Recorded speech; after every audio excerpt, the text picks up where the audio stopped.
Dear students, today we will start a new chapter in history. The name of the chapter is Kingdoms, Kings and an Early Republic. Dear students, किसी भी lesson को अच्छी तरह से समझने के लिए सबसे पहले ज़रूरी ये है कि हम उसकी हेडिंग का मीनिंग समझें.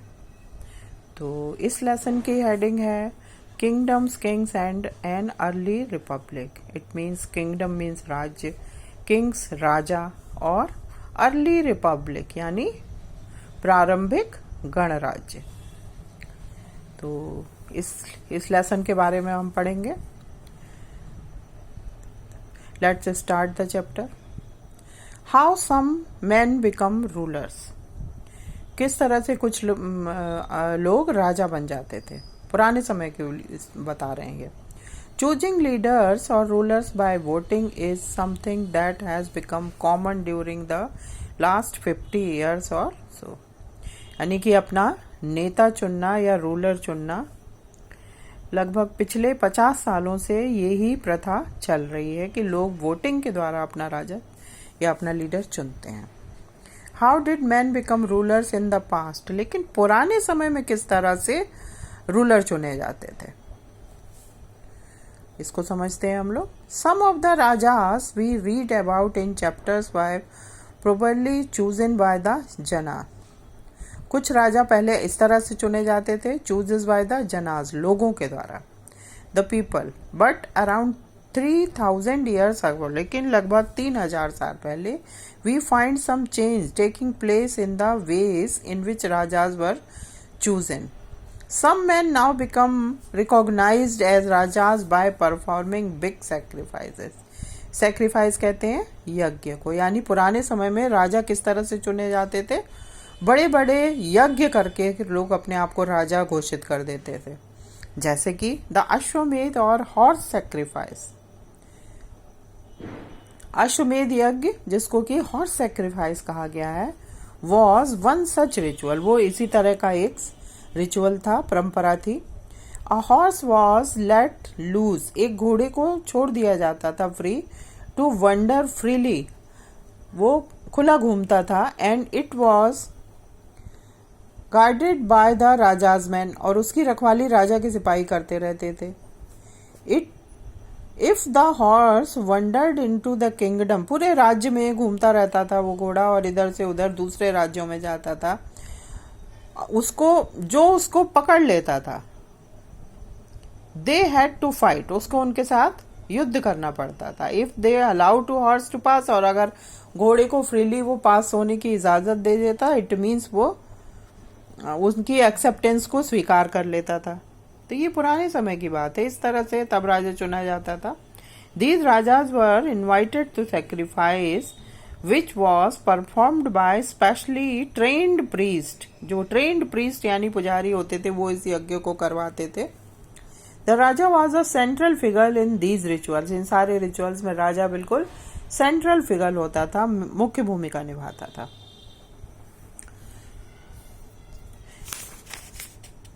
Janapadas. The rajas who performed these big sacrifices were now recognized as being rajas of Janapadas.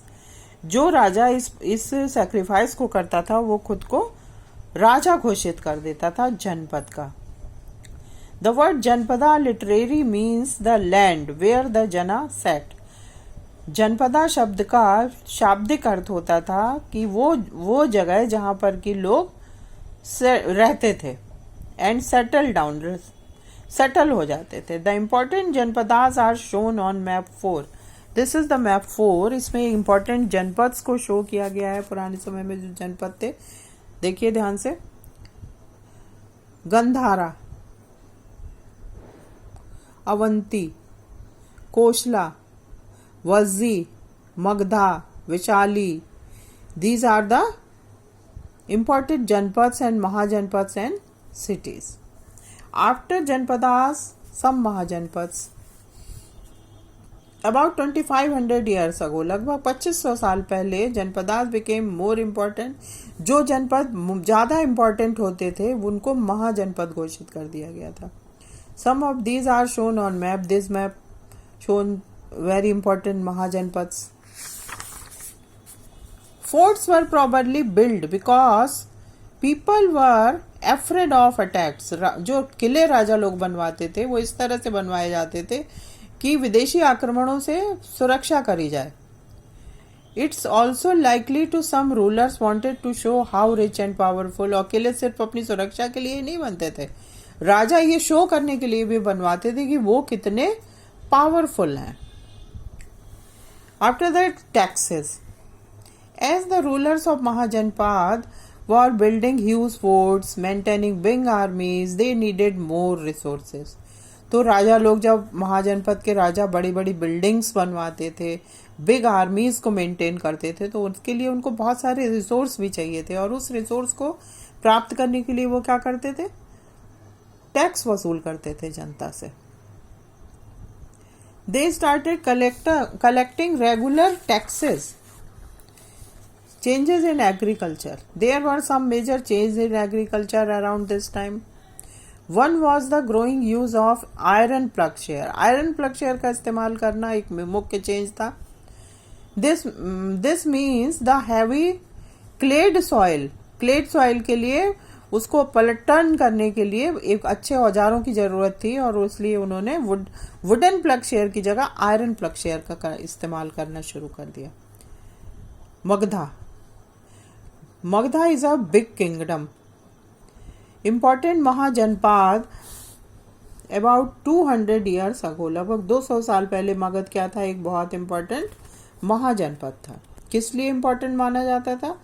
Okay, transport, water supply, making land fertile. Parts of Magadha were forested. बहुत घने जंगल भी यहाँ थे, इसलिए ये बहुत उपजाऊ एरिया था, तो इसकी एक विशेष महत्व था.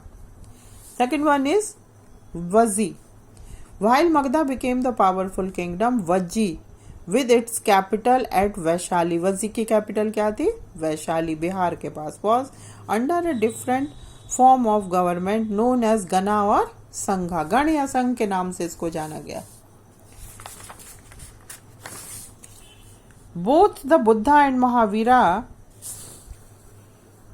बिलोंग टू गनाज और संघाज. बुद्ध और महावीर दोनों ही गण या संघ को बिलोंग करते थे. Some of the most wide descriptions of life of sanghas can be found in Buddhist book. और इन दोनों के बारे में हमें बुद्धिस्ट बुक्स में बहुत ही विस्तार से इसका वर्णन मिलता है. Some important terms. Gana means it is used for a group that has many members. गण का शब्द का इस्तेमाल किया गया एक बहुत बड़े ग्रुप के लिए जिसमें बहुत सारे मेंबर्स होते थे. एंड संघा मीन्स ऑर्गेनाइजेशन और association. Some important keywords. Raja means ruler. Ashvamedha a sacrifice. वर्ण सिस्टम में पूरा समाज बटा होता था. जनपदा एंड महाजनपदा. फोर्टिफिकेशन, जो बाउंड्री राज्य के चारों तरफ एक बाउंड्री खींची जाती थी उसको फोर्टिफिकेशन कहते थे. आर्मी सेना. टैक्स, जो जनता से वसूल करते थे अपने खर्चे पूरे करने के लिए राजा. ट्रांसप्लांटेशन एंड गना एंड संघा. डेमोक्रेसी मीन्स जनता की सरकार, जनता के लिए और जनता के द्वारा. These are some important terms. So I hope you understand. So read the chapter carefully. Full chapter, read the chapter again and try to write some important internal questions. Okay, have a nice day.